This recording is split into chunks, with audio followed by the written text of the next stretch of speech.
एक अरबपति आदमी जो कल तक तुम्हें जानता तक नहीं था, अचानक अपनी पूरी संपत्ति का वारिस तुम्हें बना दे।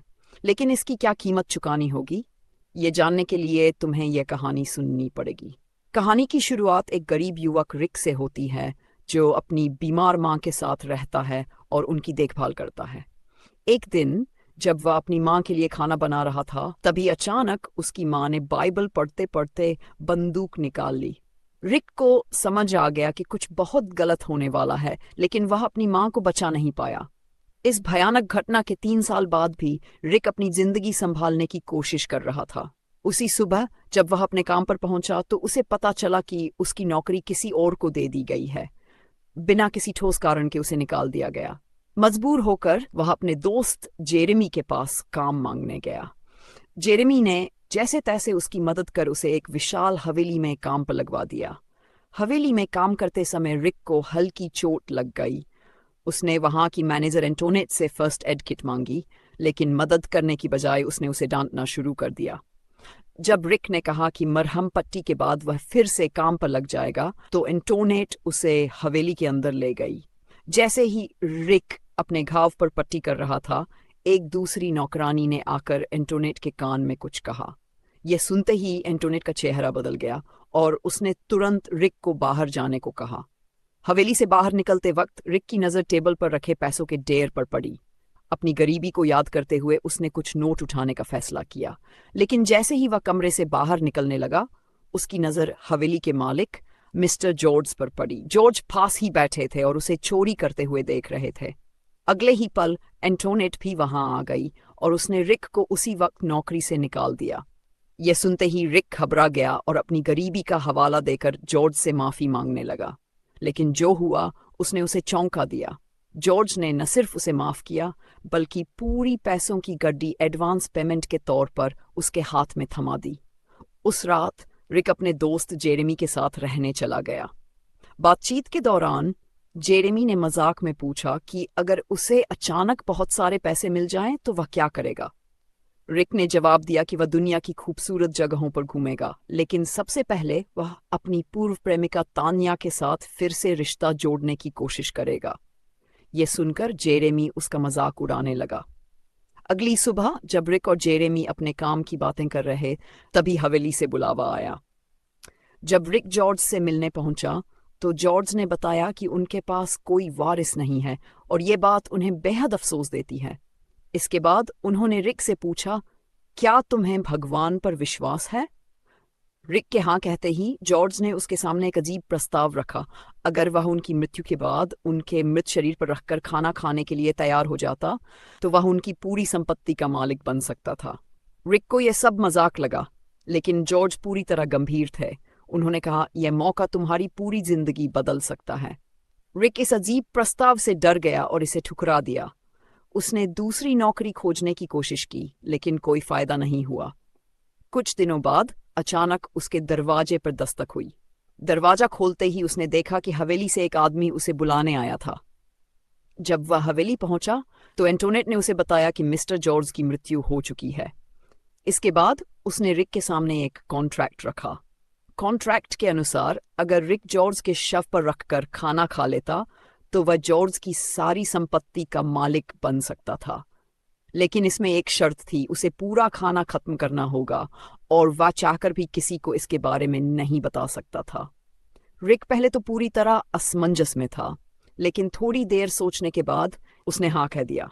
वह गरीबी से तंग आ चुका था और इस मौके को खोना नहीं चाहता था। अब वह जॉर्ज की लाइफलेस बॉडी के सामने बैठा था। उनके शव पर रखकर खाना परोसा जा चुका था। कांपते हाथों से रिक ने खुद को हिम्मत दी और पहला निवाला लिया।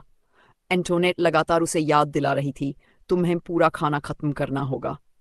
लेकिन क्या यह सच में दौलत की सही कीमत थी? कल्पना करो, अगर कुछ भी अधूरा रह जाता तो उसे वह विरासत नहीं मिलती। जैसे ही रिक ने कार्य पूरा किया, एंटोनेट ने उसे एक कार्ड सौंपा।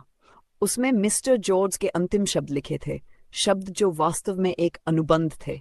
उस कार्ड में कहा गया था कि इस क्षण से रिक मिस्टर जॉर्ज की सभी परेशानियों को अपनाएगा और इसके बदले में वह अपनी शुद्ध आत्मा उन्हें समर्पित कर देगा। रिक की सोचने समझने की स्थिति नहीं थी। ज्यादा सोचे बिना उसने अनुबंध पर हस्ताक्षर कर दिए। जैसे ही उसने ऐसा किया उसे अजीब महसूस होने लगा।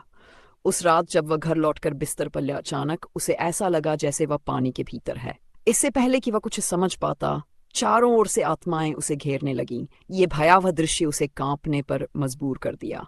अगली सुबह जब रिक हवेली के चारों ओर घूम रहा था, उसने देखा कि एक व्यक्ति उसे घूर रहा है, लेकिन अगले ही पल वह व्यक्ति गायब हो गया। रिक ने उसका पीछा करने की कोशिश की, लेकिन एंटोनेट ने उसे रोक दिया, मानो कुछ हुआ ही न हो। उसने उसे याद दिलाया कि अब वह हवेली का मालिक है और जो चाहे कर सकता है। लेकिन इस पल रिक को खुद ही समझ नहीं आ रहा था कि इस नई जिंदगी के साथ उसे क्या करना चाहिए। फिर एंटोनेट ने उसे एक असीमित क्रेडिट कार्ड दिया और कहा कि वह अपनी नई जिंदगी का भरपूर आनंद उठाए। बाद में रिक अपने सामान लेने जेरेमी के घर गया। उसने जेरेमी को कुछ पैसे देने की पेशकश की, लेकिन जेरेमी ने मना कर दिया। वहीं उसकी पूर्व प्रेमिका टान्या से भी मुलाकात हुई। उसने पूछा कि क्या रिक ने कोई लॉटरी जीत ली है। रिक बस मुस्कुराया और बोला यह उससे भी कुछ बेहतर है। फिर उसने टान्या को उसके साथ घूमने के लिए आमंत्रित किया, लेकिन टान्या ने मना कर दिया। वह अब भी उस पर पूरी तरह भरोसा नहीं करती थी। निराश होकर रिक एक नाइट क्लब गया, जहां उसने सबसे महंगी शराब मंगवाई। उसकी भव्यता देखकर एक आदमी ने ताना मारा, तुम इतनी महंगी शराब खरीद नहीं सकते। गुस्से रिक ने 2 बोतलें खरीदीं, एक अपने लिए और एक उस आदमी के लिए जिसने उस पर शक किया था। शराब पीने के बाद जब वह हवेली लौटा तो उसने वहां एक रहस्यमयी महिला को खड़ा देखा। उसने अपनी नाक को छुआ तो महसूस हुआ कि उसके चेहरे पर खून लगा था। घबराकर उसने फिर उस महिला की ओर देखा, लेकिन वह गायब हो चुकी थी। अगले ही पल वह महिला फिर प्रकट हुई और उस पर हमला कर दिया। उसने आरोप लगाया कि रिक दोषी है। इस संघर्ष के दौरान उसे फिर से ऐसा महसूस हुआ मानो वह डूब रहा हो। जब उसने होश संभाला तो वह फर्श पर था। घबराकर रिक एंटोनेट के पास पहुंचा और उस पर आरोप लगाया कि उसने उसे कोई नशीला पदार्थ दिया है जिससे उसे भूत दिखाई दे रहे हैं। एंटोनेट ने यह सुनते ही स्थिति को भांप लिया। उसने रिक से पहले शांत होने को कहा, लेकिन रिक जवाब चाहता था। उसने अनुबंध और मिस्टर जॉर्ज के अंतिम शब्दों को फिर से पढ़ने की मांग की। जैसे ही उसने दोबारा उन शब्दों को पढ़ा, सारी बातें उसके दिमाग में साफ होने लगीं। उसे आखिरकार समझ में आया कि उसने क्या कर दिया है, लेकिन वह अभी भी यकीन नहीं कर पा रहा कि उसके साथ यह सब हो रहा है। तभी एंटोनेट ने सच्चाई उजागर की। मृत्यु से पहले मिस्टर जॉर्ज काले अनुष्ठानों के प्रति जुनूनी हो गए थे। वे अपने पापों को किसी और पर स्थानांतरित करना चाहते थे ताकि वे नरक में जाने से बच सके। इसके बाद एंटोनेट ने रिक को एक पुरानी किताब दिखाई जिसमें एक प्राचीन अनुष्ठान का उल्लेख था। इस अनुष्ठान में एक व्यक्ति को के भोजन को खाना पड़ता था। ऐसा करने से मृतक के सभी पाप उस व्यक्ति पर स्थानांतरित हो जाते थे। ऐसे लोगों को सिन ईटर कहा जाता था। रिक को आखिरकार एहसास हुआ अनजाने में एक सिन ईटर बन चुका था। एंटोनेट ने उसे चेतावनी दी कि दौलत हमेशा कीमत के साथ आती है, लेकिन रिक इस अभिशाप को खत्म करने के लिए दृढ़ था। बिना समय गवाए वह सीधे चर्च की ओर भागा ताकि अपने पापों का प्रायश्चित कर सके। लेकिन जैसे ही वह चर्च पहुंचा, वहां के पादरी ने उसकी आंखों में झांकते पूछा, बताओ तुमने क्या कर दिया, क्या पाप किया था उसने। रिक को खुद नहीं पता था कि उसने कौन सा पाप किया है, क्योंकि असल में उसने कुछ किया ही नहीं था। ये सारे पाप मिस्टर जॉर्ज के थे। यही वजह थी कि वह चुपचाप हवेली वापस लौट आया। जैसे ही वह वहां पहुंचा, उसने एक एक करके सभी नौकरों से मिस्टर जॉर्ज के बारे में पूछताछ शुरू कर दी, लेकिन कोई भी उसे कुछ भी बताने को तैयार नहीं था। आखिरकार हताश होकर उसने एंटोनेट को नौकरी से निकालने की धमकी दी और मिस्टर जॉर्ज के पापों के बारे में सच बताने को कहा। अब एंटोनेट के पास कोई और रास्ता नहीं था, इसलिए उसने मिस्टर जॉर्ज के पुलिस रिकॉर्ड, एक ऑडियो टेप और उसके सारे कन्फेशन स्वीकारोक्ति रिक के सामने रख दिए। जब रिक ने उन सब का ध्यान से विश्लेषण किया तो उसे पता चला कि मिस्टर जॉर्ज पर अपनी पत्नी सुसान की हत्या का आरोप था। जॉर्ज ने कभी इस अपराध को कबूल नहीं किया था, लेकिन जैसे ही रिक ने केस फाइल देखी, वह समझ गया कि पहले उस पर हमला करने वाली महिला कोई और नहीं बल्कि सुसान की आत्मा थी। ये सब जानने के बाद रिक और भी ज्यादा डर गया और तुरंत चर्च की ओर भागा ताकि अपने पापों को पादरी के सामने स्वीकार कर सके। पादरी ने उसके लिए यीशु से प्रार्थना की ताकि उसकी आत्मा पवित्र हो सके। लेकिन जैसे ही प्रार्थना आगे बढ़ी, सुसान की आत्मा फिर से प्रकट हुई और उसने रिक का गला दबाने की कोशिश की। सौभाग्य से पादरी की प्रार्थनाओं का असर हुआ और सुसान की आत्मा वहां से भाग गई। थोड़ी देर बाद रिक के पास तान्या का फोन आया। उसने बताया कि जेरेमी कुछ अजीब हरकतें कर रहा था और उसने रिक से अनुरोध किया कि वह उससे मिलकर बात करे। उसी रात जब रिक टीवी देख रहा था, उसे अचानक ऐसा महसूस हुआ कि कोई व्यक्ति उसके सोफे के पास खड़ा है। जैसे ही उसने उसकी ओर देखा, एक लैंप जोर से नीचे गिर गया। जब वह लैंप को उठाने के लिए आगे बढ़ा, तभी एक नकाबपोश आदमी अचानक उसका पीछा करने लगा। डर के मारे रिक ऊपर की ओर भागा और एंटोनेट को पुकारने लगा। सीढ़ियों के ऊपर पहुंचते ही उसे एक छोटा बच्चा नजर आया जो खून से लथपथ था।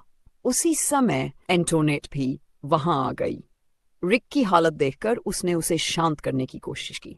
फिर उसने रिक को एक और चौंकाने वाला सच बताया।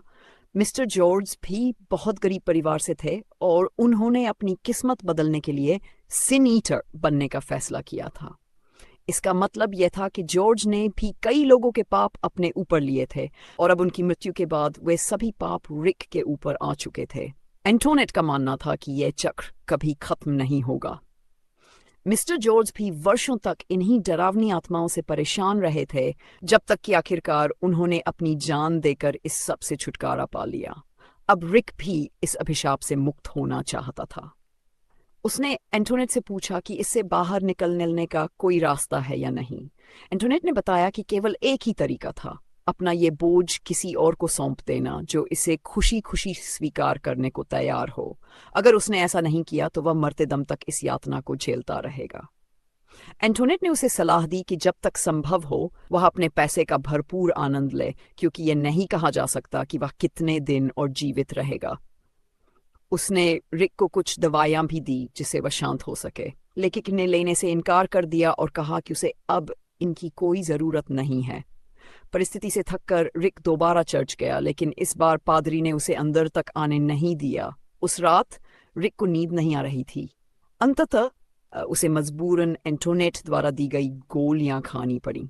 लेकिन जैसे ही उसने बिस्तर पर लेटने की कोशिश की, उसे फिर से अपने आसपास आत्माएं नजर आने लगीं। भयभीत होकर वह बिस्तर से नीचे गिर पड़ा। उसी समय एंटोनेट भी वहां आ गई, लेकिन इस बार रिक अपनी सुध बुध खो चुका था। उसे अपनी माँ अपने सामने खड़ी दिखाई दी। जैसे ही वह उसकी ओर बढ़ा, एक डॉक्टर ने आकर उसे इंजेक्शन लगाया, जिससे वह होश में आ गया।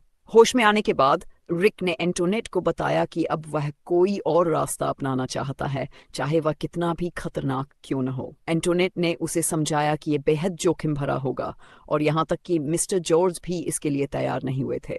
फिर भी उसने एक बार और पूछा, क्या तुम वाकई अपना पूरा पैसा छोड़ने के लिए तैयार हो?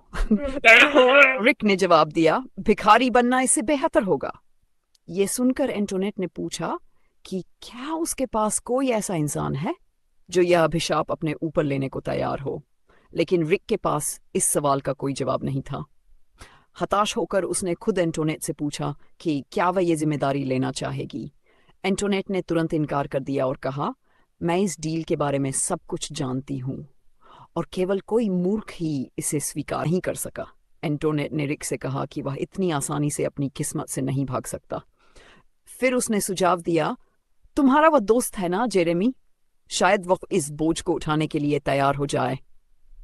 लेकिन रिक इसके लिए तैयार नहीं था। वह किसी ऐसे इंसान के साथ विश्वासघात नहीं कर सकता था जिसके साथ उसने पूरी जिंदगी बिताई हो। तभी अचानक रिक का फोन बजा। वह जेरेमी था। वह घबराया हुआ लग रहा था और उसने बताया कि वह बहुत बड़ी मुसीबत में है और उसे पैसों की सख्त जरूरत है। यह सुनते ही रिक तुरंत ही कुछ पैसे लेकर जेरेमी के घर के लिए निकल पड़ा, अपनी बंदूक भी साथ लेता हुआ। लेकिन जैसे ही वह वहां पहुंचा, उसने एक आत्मा को देखा जो उसे मदद की गुहार लगा रही थी। बिना कुछ सोचे समझे उसने उस पर गोली चला दी, लेकिन हकीकत में वह कोई आत्मा नहीं थी, वह तान्या थी। और अब वह रिक के सामने एक निर्जीव शरीर बनकर पड़ी हुई थी। कुछ ही सेकंड के भीतर रिक का ड्राइवर उसे वहां से ले गया। बाद में एंटोनेट ने रिक को आश्वासन दिया कि वह सब कुछ संभाल लेगी और उसे चिंता करने की कोई जरूरत नहीं है। लेकिन अब तक रिक इस कदर परेशान हो चुका था कि वह बस इस सब का अंत चाहता था। एंटोनेट ने उसे याद दिलाया कि इस श्राप से मुक्ति पाने के लिए उसे क्या करना होगा। आखिरकार रिक किसी भी तरह इस श्राप को